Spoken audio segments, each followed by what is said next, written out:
Hello बच्चों, मैं मकफूर अहमद। हमारा और आपका प्यारा सा चैनल है मकफूर फिजिक्स हब।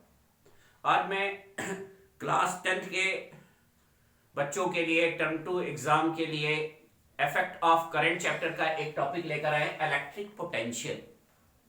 प्यारे बच्चों, अगर आपने हमारा चैनल अभी नहीं सब्सक्राइब किया है तो चैनल को सब्सक्राइब कर लें, बेल आइकॉन प्रेस करना ना भूलें।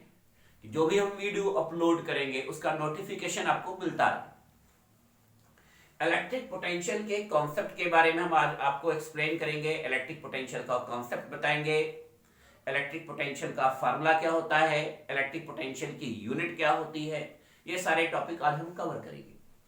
इलेक्ट्रिक पोटेंशियल क्या है, हम आपको डेफिनेशन पहले बता देते हैं बेटा। Electric potential, electric potential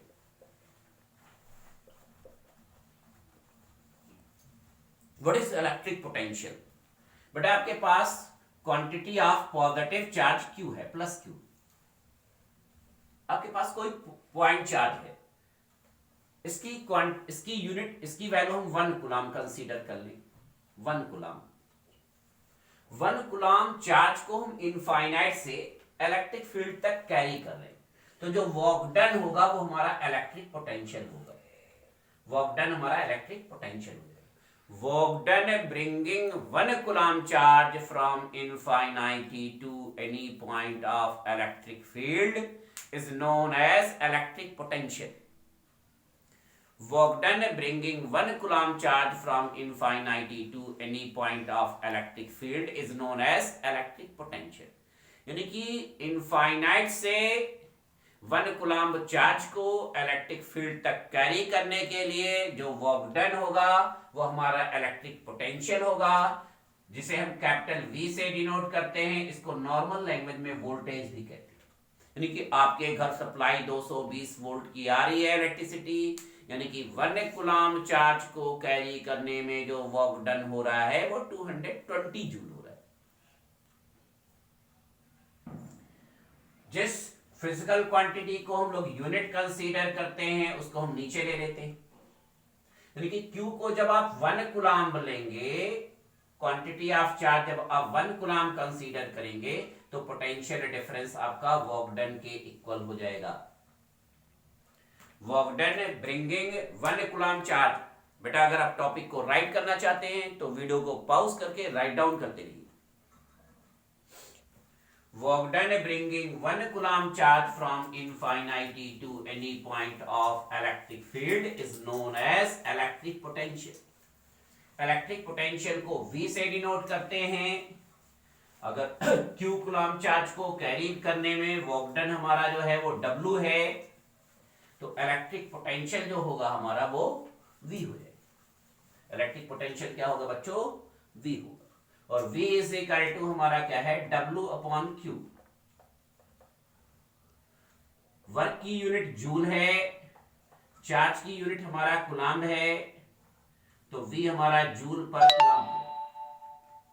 joule per coulomb, और जूल पर कूलम्ब को ही हम लोग वोल्ट बोलते हैं। क्या बोलते हैं? Volt.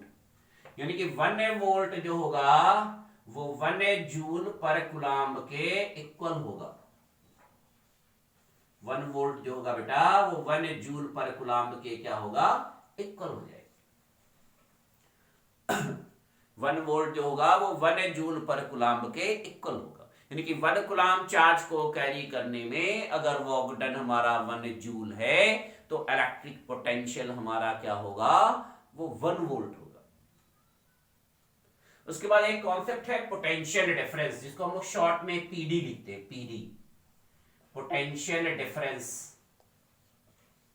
Potential difference, potential difference क्या है? इसमें 1 कूलम्ब चार्ज को हम लोग इनफाइनाइट से कैरी नहीं करते, इलेक्ट्रिक फील्ड में ही एक पॉइंट से दूसरे पॉइंट पर कैरी करते।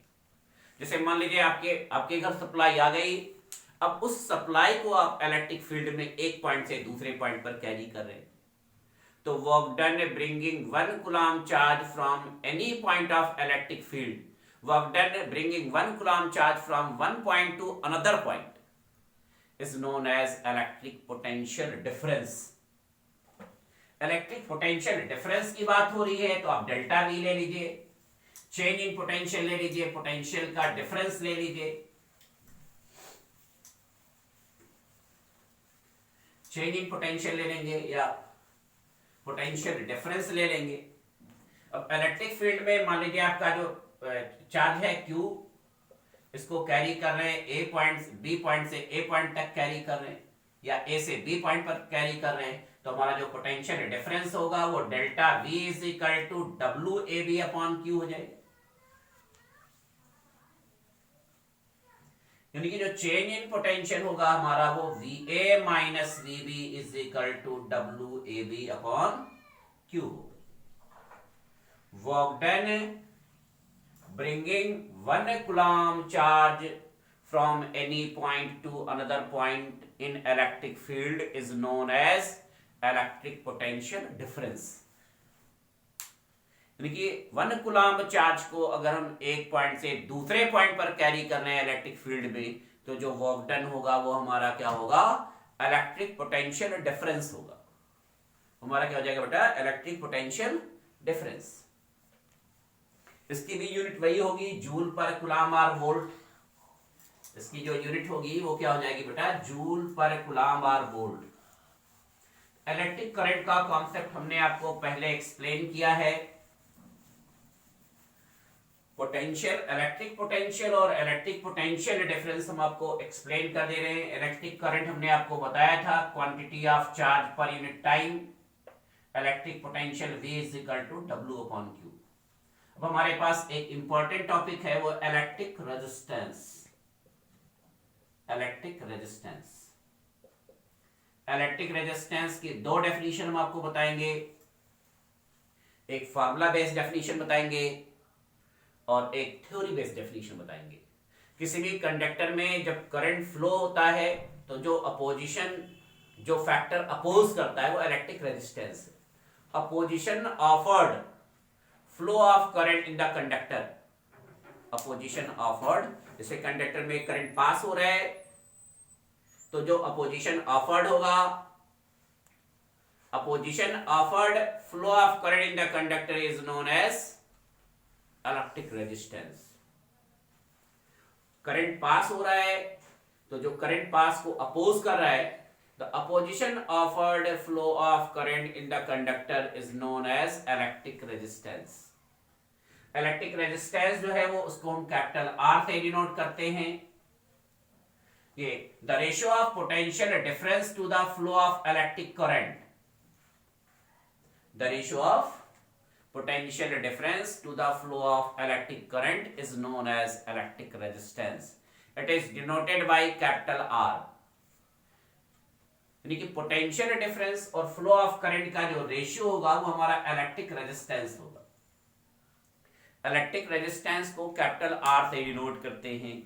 अगर पोटेंशियल डिफरेंस को हम वोल्ट में मेजर कर रहे हैं, करंट को हम एम्पियर में मेजर कर रहे हैं, तो इलेक्ट्रिक रेजिस्टेंस की यूनिट वोल्ट पर एम्पियर और ओम होगा, ओम। यानी कि 1 ओम, ओम का सिंबल ये है बेटा, ये ओम का सिंबल है, यानी कि 1 ओम जो होगा वो 1 वोल्ट पर एम्पियर के इक्वल होगा, 1 वोल्ट पर एम्पियर के इक्वल। तो रेजिस्टेंस की दो डेफिनेशन है, the opposition offered flow of current in the conductor is known as electric resistance, या the ratio of potential difference to the flow of electric current is known as electric resistance।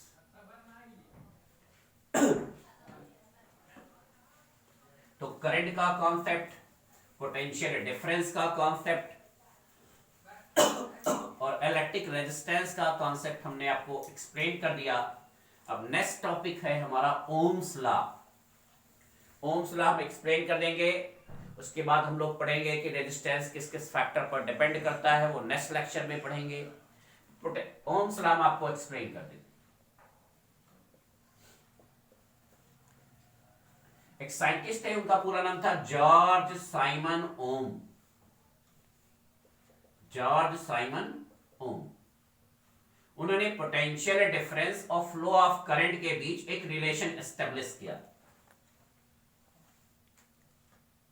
according to the George Simon Ohm, if the physical condition of the conductor remains same, यानी किसी भी conductor का अगर physical condition क्या है, same है, constant है। Physical condition में आप ले लीजिए, साइज ले लीजिए, साइज ना चेंज हो, टेम्परेचर ना चेंज हो, प्रेशर ना चेंज हो। अगर कंडक्टर का शेप, साइज, प्रेशर, टेम्परेचर, ये physical condition remain same, if the according to the Ohm's law, the physical condition of conductor, size, pressure, temperature will remain same, then potential difference established between the conductor, between 2 points of conductor is directly proportional to the flow of current।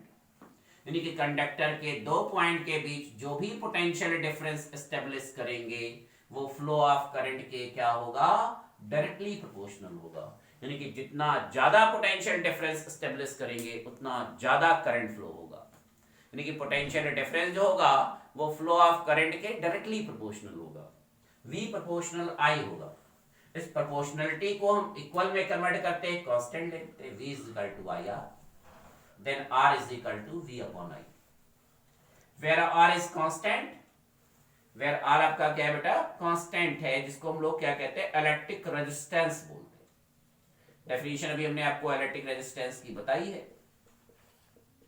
यानी कि potential difference और flow of current का जो ratio है वो constant होगा अगर conductor का फिजिकल कंडीशन क्या हो, रिमेन सेम।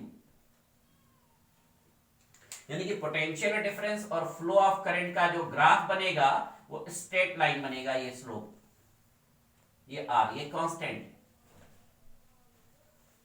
पोटेंशियल डिफरेंस और फ्लो ऑफ करंट का जो रेशियो होगा वो कांस्टेंट होगा। तो according to the Ohm's law, according to the sir George Simon Ohm, if the physical condition of conductor remain same, then potential difference established between 2 points of conductor is directly proportional to the flow of electric current। यानी कि potential difference जो होगा वो flow of current के directly proportional होगा। Potential difference जो होगा वो फ्लो ऑफ करंट के क्या होगा, डायरेक्टली प्रोपोर्शनल। तो बेटा ये क्लास 10th के जो टॉपिक थे, current, potential difference, electric resistance, इस टॉपिक को एक बार आप लोग प्रिपेयर कर लेंगे और इस पर बेस्ड जो भी न्यूमेरिकल क्वेश्चंस हैं और रेजिस्टेंस हमारा किस किस फैक्टर पर डिपेंड करता है, इसको हम लोग नेक्स्ट टॉपिक में एक्सप्लेन करेंगे। Thank you.